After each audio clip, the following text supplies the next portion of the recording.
Good evening, Belize, and welcome to XTV's news broadcast for Thursday, October 24th, 2024. Making the headlines tonight, 23-year-old reports kidnapping by her husband, that is, and in-laws. KHMHA union opposes change-out of their union rep on board. And commercial banks raise other fees after Practice Direction 7 negotiations that led to decreases. We take our first break and return with the news in detail.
In Belize, we value our families, we value our communities, we value our neighbors. 90% of Belizeans think it's time for laws that protect all of us and reflect society at its best. 94% of Belizeans agree that public spaces in Belize should be more accessible to people living with disabilities. In Belize, we believe in fair treatment and supporting one another. We know that our beautiful country is at its best when we come together for the greater good. 2 out of 3 Belizeans support a new law to prevent discrimination in employment and public spaces.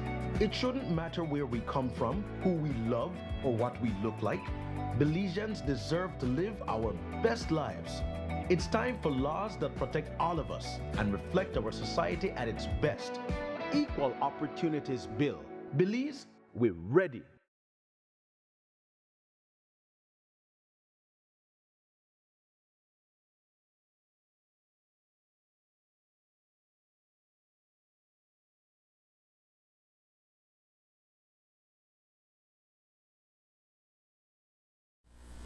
Welcome back with your news. I am MarKeisha Young. A 23-year-old woman from Bamapan has reported experiencing a harrowing ordeal at the hands of her husband and in-laws. According to the alleged victim, she ran away from their home on October 15th but did not find her relatives at home, so she went back to her husband's family the following day, only to have her hands and feet bound with cloth and confined under their indoor steps of the house.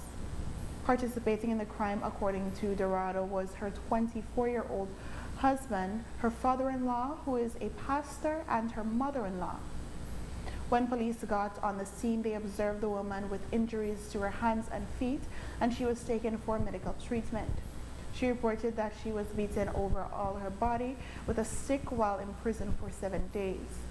Additionally, she says she was not fed by the adults, though children in the home gave her chips. Neither was she allowed to bathe the entire time.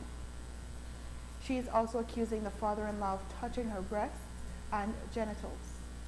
Police have detained all 3 adults, while the children have been placed with a relative. Commissioner of Police Chester Williams told the media that the detainees will be charged by the end of the day. Basically, yesterday, the police received the information that the young lady on the 16th of this month went to visit her family, but when she got there, she couldn't find her family. And upon returning home to where her husband lived, she was tied up and kept captive under inside stairs. And she was tied up. She managed to escape from them last night, and the police encountered her. She has since made a report, and the person in custody is the person in question is in police custody at this time. What all charges are they facing, the offenders, and was she pregnant? I'm not sure if she's pregnant, but the police are looking at the entire case, and hopefully by the end of the day today we'll know exactly what charges to be levied against those persons. Was she physically assaulted by both or all 3 of them, her father-in-law, mother-in-law, and her husband? All of them, yes. Williams says that the relevant authorities will assess the woman's situation, and she would be given additional assistance and treatment if necessary. She needed additional help, therapy, counseling, medical assistance? Well, certainly we are looking at that, and whatever help she may need, then we'll seek from other agencies to see what we can do to assist her, maybe even in getting a safe house. If it is that her family will not be able to keep her safe, then we can see if we can speak to Haven House or some other institution that may be able to help her until she can get herself back together. Williams says the police department continues to encourage women and men who may be victims of domestic violence to come out and report their cases, but explain that it is not always easy. Well, again, it's something that we have been working on along with different organizations to see what we can do to address the issue of domestic violence. Many women are out there who are living abusive life, and they are afraid to come forward and speak, simply because in many instances the abuser is the money earner in the house, and they fear losing that income. And because of that, they don't report these cases. But again, we try to encourage women and men who are victims of domestic violence to please come forward and see what we can do to be able to help them. The government have many programs through the Ministry of, through the Women's Department, through the Ministry of Human Development, that can assist in trying to see what can be done to address these issues. Neighbors did not wish to speak on camera and did not have many good things to say about the family. In fact, they reported that the family kept to themselves and they heard nothing because they tend to play music loudly. According to them, the family has lived at the location for 13 years. They also questioned his credentials of being a pastor, affirming that no one goes to his church except his family. The Carl Hirschner Memorial Hospital Authority Workers Union is opposing an amendment to the KHMH Act to change out their union member on the board and replace them with representative nominated by the National Trade Union Congress of Belize. The purpose of, as cited in the recitals of the proposed amendment, is to have independent union membership on the hospital's board of governors. But the union says they were not consulted about the move, and therefore the government is unilaterally removing their right to have representation on the board, open quote, a body whose decisions directly affect the daily lives, working conditions, and well-being of our members and staff, end quote. The union further states that as the sole and exclusive bargaining agent of the workers at the hospital, they are the ones who have a direct and immediate understanding of the needs, challenges, and issues faced by the employees. The union accuses that to remove them from the board would be disregarding their voice, as they are the only ones who can truly relate to and effectively advocate for the needs of the employees. The union is demanding that the proposed amendment be pulled back and is requesting an urgent meeting with the Prime Minister to discuss this and other urgent matters affecting the employees. The union is meeting to discuss the issue this afternoon. We have also confirmed that the NTUCB has not been consulted about this. The Cabinet has issued a statement regarding the proposal to amend the KHMH Act to include the NTUCB on the Board of Governors. The release states that, open quote, this initiative is grounded in the belief that comprehensive representation promotes a more equitable and effective decision-making process, benefiting both employees and the organization as a whole, end quote. The release adds that having the umbrella union organization on the board will ensure that diverse interests and perspectives of all employees are effectively represented, fostering a governance structure that truly reflects the workforce, end quote. The release does not address the concern of the KHMH Workers Union that they are being disregarded through this move. In December of 2023, the Central Bank of Belize introduced Revised Practice Direction Number 7, known as PD Number 7 or PD7. It was meant to regulate fees and charges, that is, and was expected to become effective on January 2nd, 2024. PD7 was intended to decrease certain banking fees for customers when accessing their own account. The proposed changes included decreased ATM transaction fees, removing fees on dormant accounts, account closure for accounts under 3 months, salary release following loan payment, maintenance fees on saving accounts, transfers within same bank, waiver fees on loan payment deferrals, and reducing early loan payouts fees to a maximum of 3 months interest. The central bank itself decreases many of the fees it charges commercial banks. However, later in January, the Belize Bank challenged the legality of PD7. An interim injunction and a temporary halt of the implementation of PD7 was granted by the High Court. PD7 was later withdrawn by the central bank after an agreement was reached with the commercial banks, who agreed to voluntarily implement certain measures by June this year. These measures included capping ATM withdrawals fees when accessing funds from the same bank at 25 cents. No fee is to be charged when closing an account within 1 to 3 months of opening, and no fees for issuance of letters for the purpose of salary release, among others. Now, customers have been complaining that commercial banks have been increasing fees for services such as ATM withdrawals or when transferring to accounts at other banks, among others. The timing of these increases may be coincidental, but Creme News XTV reached out to the president of the Bankers Association of Belize, Gregory Mejia, to find out if these increases are in direct response to the commercial bank, that is, in direct response to the central bank's attempted enforcement of decreased banking fees. Mejia, who is also the managing director of Atlantic Bank, did not confirm this, but spoke instead of Atlantic Bank's reasoning for the increase of some of their fees. Mejia said the changes are, open quotes, a part of a larger strategy to improve efficiency, improve service to customers, and support the country's move towards a cash-light society, to encourage the use of our digital channels, electronic forms of payment, and debit and credit cards, end quote. After the break, court agrees with compulsed dismissal of Blatt & Co. Stay with us.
who were dismissed after being involved in the Blood and 11 case challenged their dismissal in court. In the end, the court agreed with the decision of the Commissioner of Police, Chester Williams. Today, Williams told reporters that he was not surprised as he carried out the process in the right way. Actually, there were six police officers who got dismissed. I had made the decision last year to dismiss them following a number of complaints and the fact that they were charged with some very serious offenses. As I said, when it comes to policing, we need officers who are going to get the respect from the public. If it is that you are accused of multiple offenses, including landing a plane, involved in alleged murder incidents, certainly your reputation as a police is gone. You can no longer be an effective police officer. So on that basis, they were dismissed. Again, I know the public was clamoring for them to be dismissed, and I had said then, just take time, allow me to do it the proper way, because I want that once it is done properly so that they will not be able to come back. And the process went through. I made sure it was done properly. They were dismissed. They challenged in a court of law, and the court upheld my decision in so. On Tuesday night, 48-year-old Mary Flowers was shot to the neck while leaving the home of her child's father on Santa Barbara Street in Belize City. Today, Commissioner of Police Chester Williams told the media that police have one suspect in custody. He also said police believe the incident was sparked by a social media post by Flowers.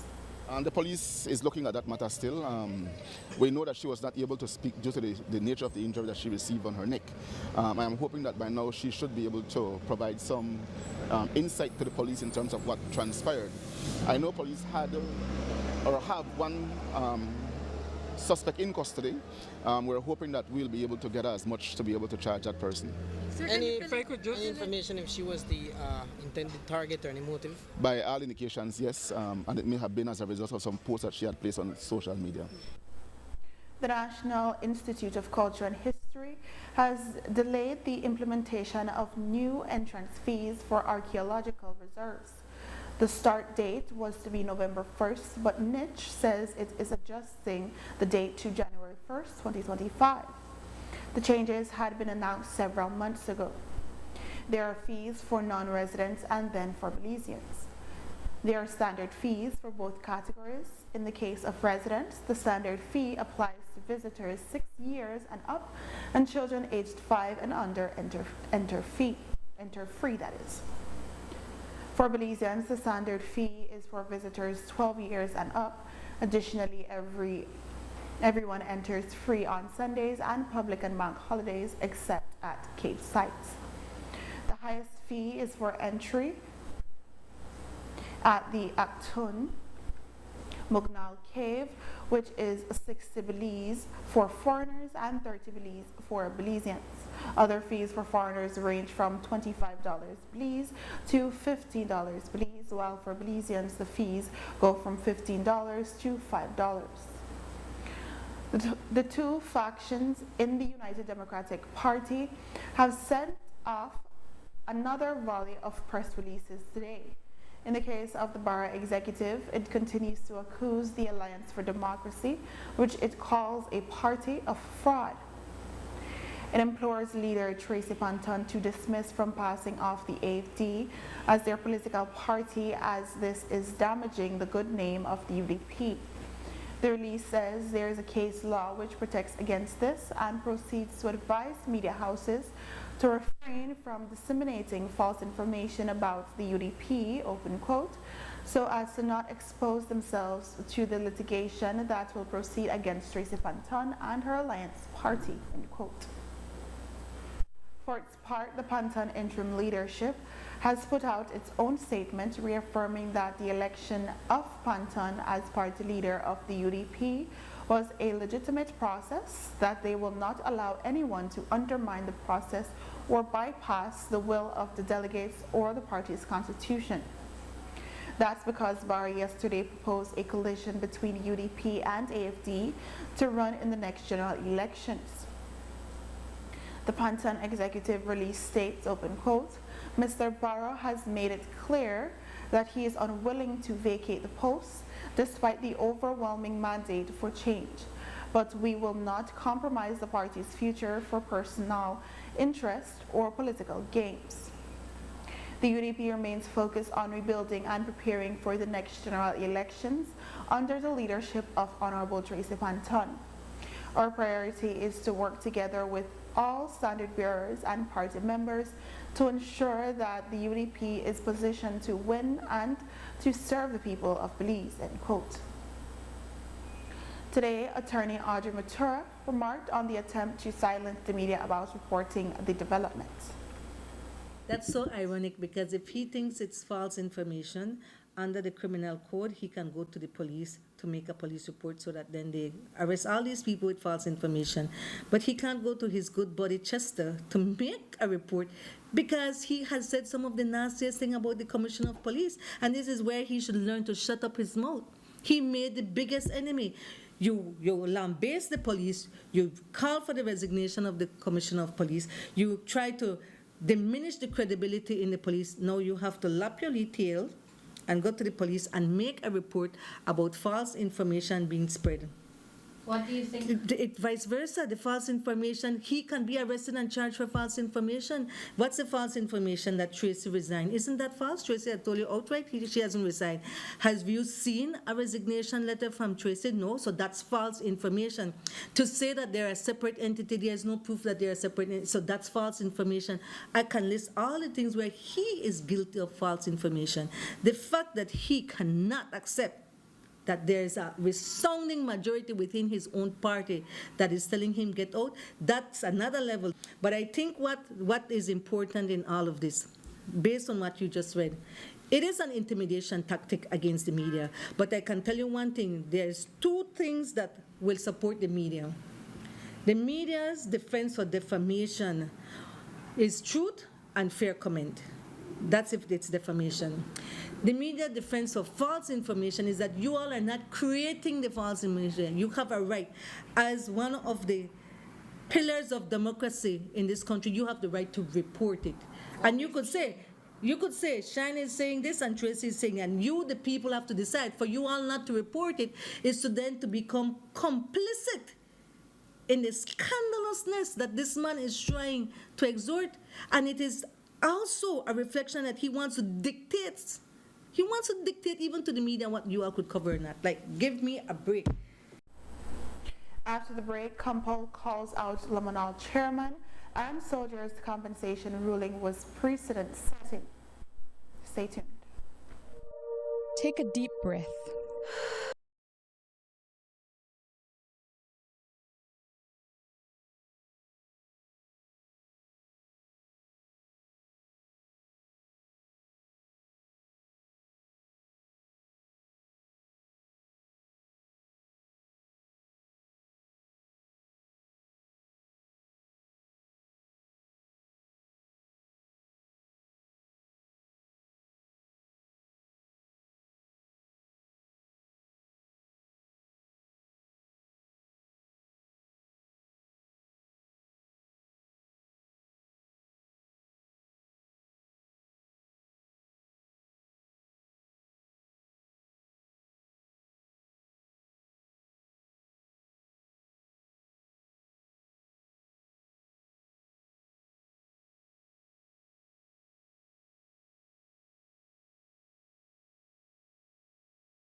Earlier this week, the chairman of Limonal in the Belize District, Mike Anthony, complained to the media that he is targeted by police whenever issues arise in his community. Today, Commissioner of Police Chester Williams fired back to Anthony. That is, Chester Williams fired back that Anthony is a part of the problem. Chairman needs to be a man, and he needs to stop hide behind his chairmanship, because he is a part of the problem. Until he realizes that he's a part of the problem and try to do right as a chairman should, then the problem is going to persist. The police will do what needs to be done to go after him. The fact that he's a chairman will not stop the police from going after him. As reported earlier this week, High Court Justice Twanda Honora ruled in favor of the families of two soldiers, Corporals Ronaldo Choco and Yasser Mendez, who died in a BDF helicopter crash in the south in February 2020. Their attorney was Audrey Matura, who explained today that Justice Honora has expanded jurisprudence in the Caribbean in relation to compensation for someone's death. Matura shared that based on precedents, they used to rely on one case, and this judge has set aside that case as a precedent for an updated case. The rule established in Coxon no longer represents the law in England and Wales. In this jurisdiction, the Coxon rule was followed, meaning in Belize, no doubt in consideration of the provisions of Section 25 of the Senior Courts Act and similar predecessor enactment, which provides, and I quote, it says, subject to the rules of court, the jurisdictions, power, and authorities hereby vested in the court in Belize shall be exercised as nearly as possible in accordance with the law, practice, and procedures for the time being in force in the High Court of Justice in England. English law and practice on this point has changed because of the UK Supreme Court acknowledgement that Coxon, the rule on calculating multiplier, resulted in an injustice. So he's saying it's unjust. And since then, that has been replaced by a case named Kanuer, K-N-A-U-E-R. And so that case says, look, so as not to create an injustice, we start calculating from the day of trial. What that means that the longer the other side fights you and the trial extends, the more money technically you get, because your multiplier, multiplicand calculation won't start until the end of the trial onward. So before all the time that you are languishing in court and they keep putting it off, all that time you get compensated, but that formula doesn't apply. Matsura said there was a second precedent-setting aspect of this case. There's a precedent that we've been following, that when someone dies, they get compensated for loss of expectation of life. Loss of expectation it's an interesting theory. It means that, okay, me as the wife or as the children, I would get compensated because the expectation of life of my loved one, I lost it. And the amount they used to pay is a flat amount. It used to be $3,500. But Justice Abel then changed the law and says, no, it should be $20,500. But the interesting thing about that, what he's saying in this judgment, is that you all have never said on what basis of the law you're doing it. And there is provision under certain theories of law, but he's saying under the Tort Act, which is where you sue because someone was negligent and caused someone's death. It says we don't find it. However, because the government in their submission was offering that as a compensation, he's saying, well, if the government is offering it, I won't say no. So they awarded that too. So that in terms of points of law are two of the most intriguing things of how I see he has expanded the jurisdiction or the jurisprudence of this court here in Belize, of the law in Belize. And of course, it's still subject to appeal. We have to wait the 21 days to see if the government will appeal it. But in terms of a strictly speaking legal theories, it's interesting, and for me as an attorney, I like seeing the law develop, because in the UK, these issues are easier to settle. They actually have a table, a formula that if you die at such an age, such a profession, that they could calculate, and you almost could certainly say this is what the person would get. It's more established rules. Ours is just developing. And so having a judge of this caliber look at our law and then applying his knowledge and understanding that we fall under the British system of law and seeing like this is the law in England, and as close as possible, our law says it should follow that. So then he implements that knowledge. So that's the groundbreaking part of the decision for me. The Department of the Environment is promoting an initiative to encourage cleaner communities and a healthier environment. It's called the Have Civic Pride Anti-Littering Campaign. The department says there will be a focus to train traffic wardens from various towns and village councils across the country on how and when to issue littering tickets. A training session was held on Wednesday to train traffic wardens on Keycocker. The campaign will also encourage and educate residents on proper waste disposal so people avoid paying fines.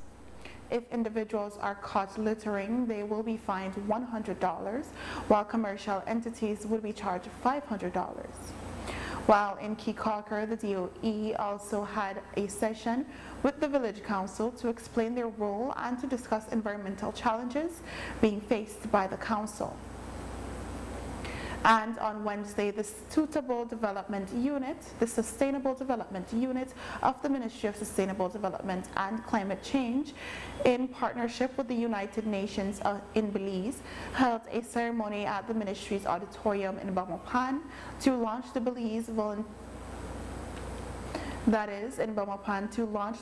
Voluntary National Review 2024 report. The report was presented to partners and stakeholders. The report was first presented at the high-level political forum, which was held in New York in July of this year. It shares Belize's successes, challenges, and lessons learned as the country aims to implement the 2030 agenda in Belize. The goal for 2030 includes implementing democratic governance for effective public administration and sustainable development, improving education on sustainable development, aim for economic resilience, and achieving a healthier citizenry and environment. Belize's 2024 VNR report also assesses this country's progress to date, including the past and current medium-term development strategies, and also notes the necessary adjustment to be made in order for the plans to be more impactful and effective in order to achieve a more democratic, inclusive, sustainable, and resilient Belize. The report also provides a preliminary assessment of GOB's public sector investment program contribution to the Sustainable Development Goals. And with that, we have come to the end of our newscast. Repeats can be viewed on this station later tonight at 9 and again tomorrow at midday. Join us again tomorrow for another news broadcast. I am MarKeisha Young. Have a safe and enjoyable evening.